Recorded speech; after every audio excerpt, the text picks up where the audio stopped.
Hello les amis, Rachel de Winstig, voyance et investigation. Sur ma chaîne, je parle de la pratique des services secrets.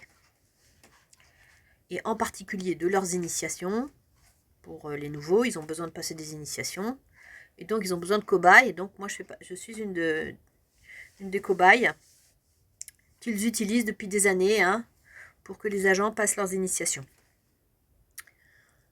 Donc, je vous transmets mon expérience au quotidien de cette expérience-là. Bon, je ne suis pas consentante. Grâce à ma voyance, j'ai découvert tout ce qui se tramait derrière moi.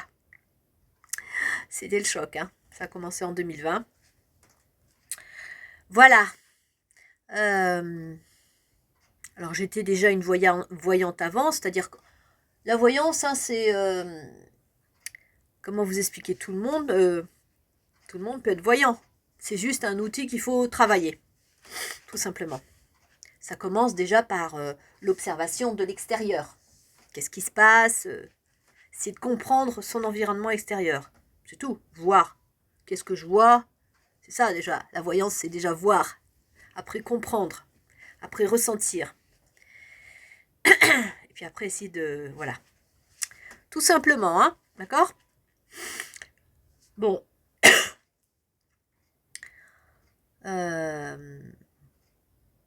Alors, par rapport à moi, il y a une histoire de destin, ok? Je suis dans cette situation-là, ce n'est pas un hasard. Puisque j'ai découvert que ma mère était une agent secret. Dernièrement. Donc, c'est pour ça que j'en suis là, devant vous, à vous parler de ça.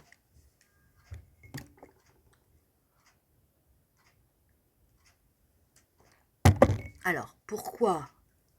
Parce qu'il est... Est-ce que je vous ai dit la date d'aujourd'hui? Alors, on est le 16 février 2024, 8h15. Je ne fais jamais des vidéos aussitôt, mais... il y a des choses dans mon voyance qui me... Ça me turlupine, donc je suis obligée d'en parler. D'accord? Voilà, donc comme nous sommes autour de la Saint-Valentin, 2 jours après, certes, les services secrets ont tendance à balancer leurs faux FJ, leurs espions séducteurs sur le marché à cette époque de l'année. D'accord? Et donc, moi, on essaye toujours de m'enfiler à ce moment-là. Bon, j'ai remarqué dans mes jeux...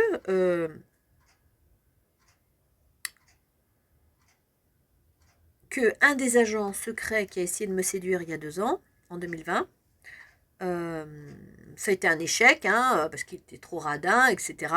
Même pas capable de me payer un café sans exprimer une douleur extrême.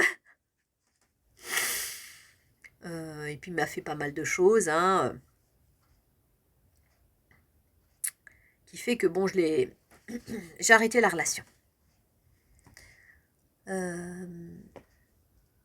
Bon, là, il a décidé de revenir. Alors, à savoir pourquoi. Soit on lui a dit, tu reviens, tu réessayes avec elle. Soit il a envie de revenir parce qu'il y a un contrat sur ma tête. C'est-à-dire que s'il arrive à me séduire, il aura au moins 770 €. Donc, comme il aime l'argent, voilà. Et donc, il y a un coach,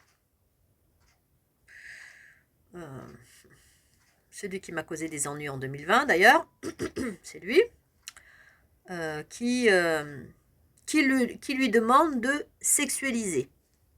Voilà. D'engager sa sexualité. Alors, sûrement par un rituel magique d'abord par derrière, mais aussi de se préparer spirituellement, etc.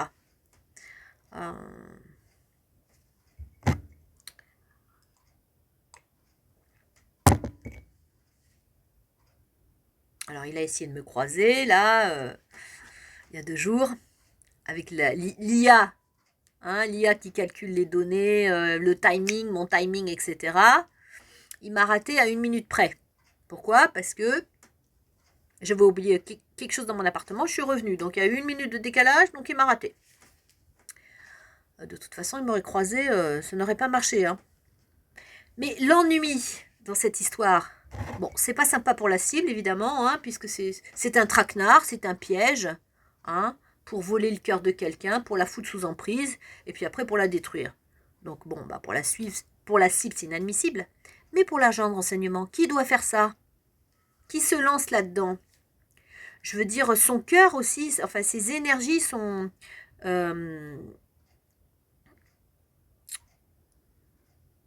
investies. Et quand la cible en face manifeste du rejet ou se débrouille pour être absente et tout ça, qu'est-ce qui se passe? C'est que l'agent, il déprime. J'ai toujours vu ça dans les cartes. Ça provoquait de la déprime quand ça ne marche pas.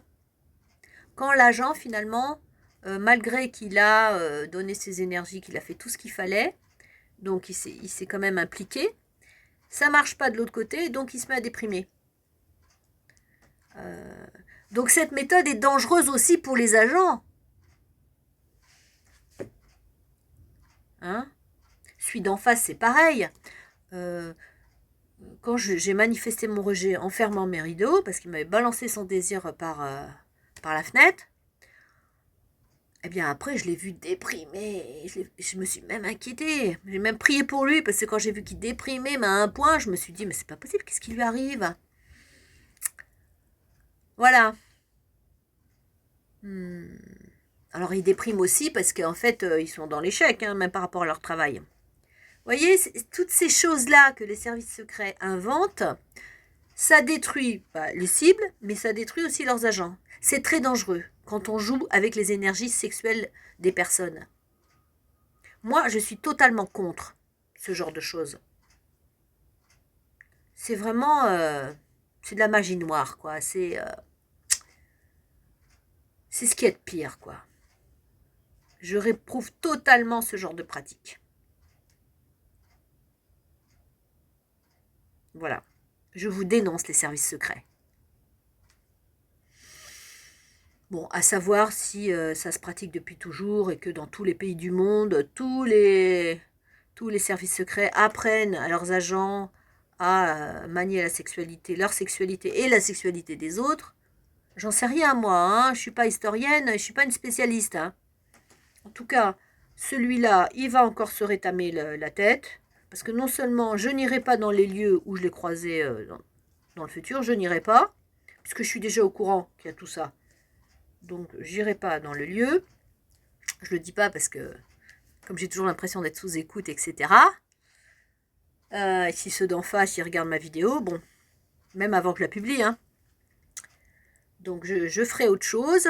Et puis, si je le croise, non seulement il verra pas mon regard, mais je ne l'écouterai pas, je lui ferai un still face total, négation totale. Parce que non, c'est non. Il a raté la première fois où j'étais ouverte, où j'étais sympa, où on a pris du temps ensemble. Il a raté son truc. Il n'était pas capable de m'offrir un café. Il n'était pas motivé en plus, de toute façon. C'est pas quelqu'un qui peut aimer une autre personne, de toute manière. Ils auront beau le coacher, faire tout ce qu'il veut, celui-là, il n'a qu'un désir, c'est aller vivre à la campagne avec sa mère. Bah, faut le respecter. Bon, il a besoin d'argent. C'est pour ça qu'il continue son truc d'agent secret à Paris, quoi. Mais il a qu'une chose dans la tête, c'est aller vivre à la campagne avec sa mère. Bah, je le comprends, hein. C'est quand même mieux. C'est quand même mieux. Bon, allez.